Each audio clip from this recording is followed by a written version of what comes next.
Bonjour à toutes et à tous et bienvenue dans votre émission Coup de fourchette que vous retrouvez tous les mardis. Cette émission a pour but de vous faire partager l'actualité de votre club. Aujourd'hui, autour de la table, nous recevons Cédric Bistuet, président de la SBH, et Alain Paco, président de la commission et recrutement de la SBH. Bonjour messieurs. Bonjour. Monsieur le Président, on va commencer par vous. Cette saison 2013-2014 termine. On a accès sur la 2014-2015 sur le recrutement. Comment avez-vous travaillé? Avec quels moyens? Alors déjà, nous avons essayé de rester dans un budget que nous pouvons maîtriser. Donc voilà, donc c'est pour ça que la masse salariale des joueurs n'a pas évolué cette année. Donc ça, c'était quand même le gros paramètre. Donc c'est l'argent qui a guidé un petit peu les premiers recrutements. Et après, surtout, nous avons axé sur le poste de 9. Ouais. Et après, sur le 5 de devant, puisque c'est là que nous avons trouvé, par rapport à cette année, qu'on avait peut-être des petites déficiences. On a pu voir que le budget était de 5 millions et qu'il est resté stable, donc c'est quand même une bonne nouvelle.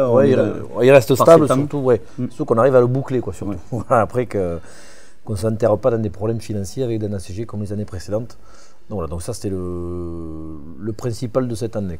Donc effectivement, 5 nouvelles recrues, voilà. Avec la recrue phare, Josh Valentine en numéro 9. Valentine en 9. Voilà. Tout ça c'est des pré-contrats. Alain, vous allez pouvoir nous en parler un peu plus et nous parler un petit peu de ces joueurs, nous dire un petit peu qui sont et leurs caractéristiques. Déjà en préambule, aujourd'hui ce ne sont que des pré-contrats, même si on les annonce un peu partout, je le vois dans la presse un peu partout. Il faut savoir que les contrats définitifs seront officialisés courant semaine. Donc pour l'instant, ce ne sont que des pré-contrats et il peut y avoir marche arrière des joueurs à un moment donné, tant que tout n'est pas signé définitivement. Alors pour expliquer aux spectateurs, un pré-contrat, c'est-à-dire que l'officialisation des transferts se fait qu'à partir du 20 avril, donc jusqu'avant c'est des pré-contrats, le joueur signe avec des clauses et puis après… voilà, il y a des clauses, éventuellement c'est pour se fixer sur les joueurs et les fixer dans leur choix. On est obligé d'avancer notre recrutement et pour le faire bien avant la date autorisée par la Ligue, on est obligé de signer un pré-contrat qui les engage à eux, qui nous engage à nous. Donc comme ça, tout le monde est tranquille, les deux parties sont tranquilles. Restant quand même, pour la partie qui veut se désengager, un engagement financier pour se dédire. Donc nous, ça nous permet d'avancer à le recrutement plus tôt. Sinon, s'il fallait attendre le 20 avril, vous vous rendez bien compte que ce serait tout le marché serait fait. Voilà, exactement. Donc ça nous permet de nous positionner, d'avancer dans notre recrutement. Et en finalisant, bien sûr, après la date du 20 avril, de façon définitive, par un contrat officiel. De toute façon, on sait bien comment ça marche. C'est un peu dans le même cas qu'en top 14, quand il y avait eu Rory Cocotte ou Gorgodze. Tout à fait. Ces signatures sont maintenant en attente de passer en contrat. Voilà, tout à fait. Alors, est-ce que vous pouvez nous parler de ces 5 recrues? Pour le 5 de devant, on a surtout axé sur des postes de piliers, avec la venue de Vitolo Manukula, qui est un pilier de Bayonne, qui est un pilier qui peut jouer, qui est gauche, mais qui peut jouer à droite également, voire talonneur, en fonction des besoins de l'entraîneur et du désir prononcé du joueur. Ça, c'est ce qu'ils verront. Louis Stregiotti, qui est un jeune qui sort du centre de formation de l'ASM, qui est un pilier droit, lui, par contre, de formation. Et qui a un grand avenir d'après les techniciens devant lui. Donc, ensuite, un autre pilier, Sean Pinman, qui n'a pas encore signé pré-contrat, lui par contre qui signera un contrat définitif parce qu'on attend les résultats de ses examens médicaux. Un joueur américain. C'est un joueur qui joue pour l'équipe des USA, qui est de Seattle, qui est international, aux USA, qui est un garçon d'un gabarit, fort gabarit, puisqu'il fait un 90 pour plus de 100 kg, 117 kg je crois, et très mobile. Donc on a essayé sur les désirs des entraîneurs quand même, de trouver des gens qui soient costauds, mais mobiles en même temps, puisque le jeu désiré par les deux coachs, c'est de mettre beaucoup de mouvements dans ce que nous faisons, et on l'a vu ces derniers temps. Par certains matchs ou l'amplitude de jeu qu'on veut mettre en place. Voilà pour ce qui est de la première ligne. Alors pour finir sur la première ligne, on attend une réponse d'Elvis Lévy, bien sûr, le Tauneur, qui avait depuis quelque temps émis le souhait d'aller voir ailleurs pour jouer du top 14, pour faire, bon ça c'est des souhaits que l'on respecte puisque on est dans un monde professionnel. Et il a un petit retour en arrière parce que les gens souhaiteraient le garder, même nous, mais bon, après quand un joueur a décidé de partir, est-ce que c'est bon de le garder? Je n'en sais rien.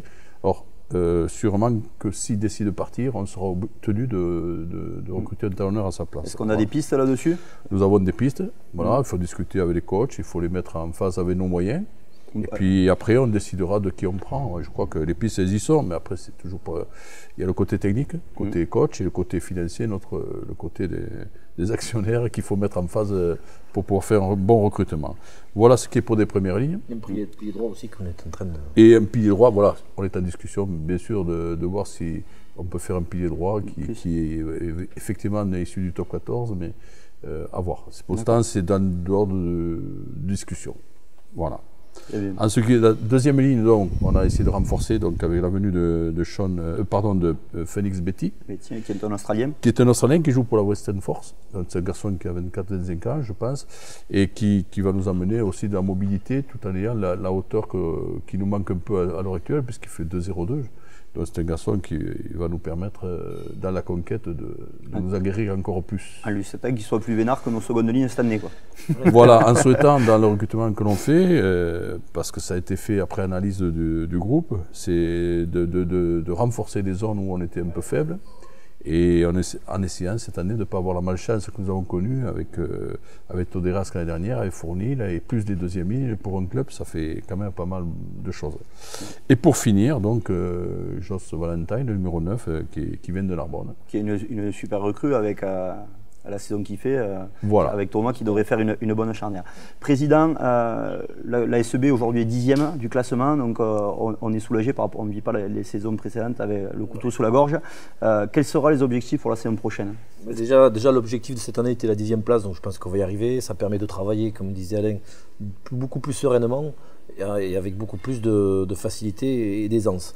Pour l'année prochaine, bien sûr, on va essayer de monter plus haut. Donc on espère, on vise je dirais les 6 premières places. Quoi. Voilà. Une saison un petit peu comme nos voisins en Narbonnais. Voilà, on espère on va dire une qualification pour rester dans le tempo de ce qui avait été annoncé il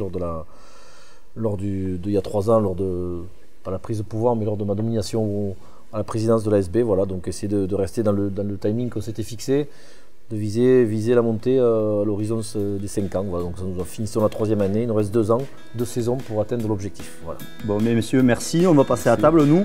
Quant à vous, je vous donne rendez-vous mardi prochain pour une nouvelle émission et surtout, allez Béziers.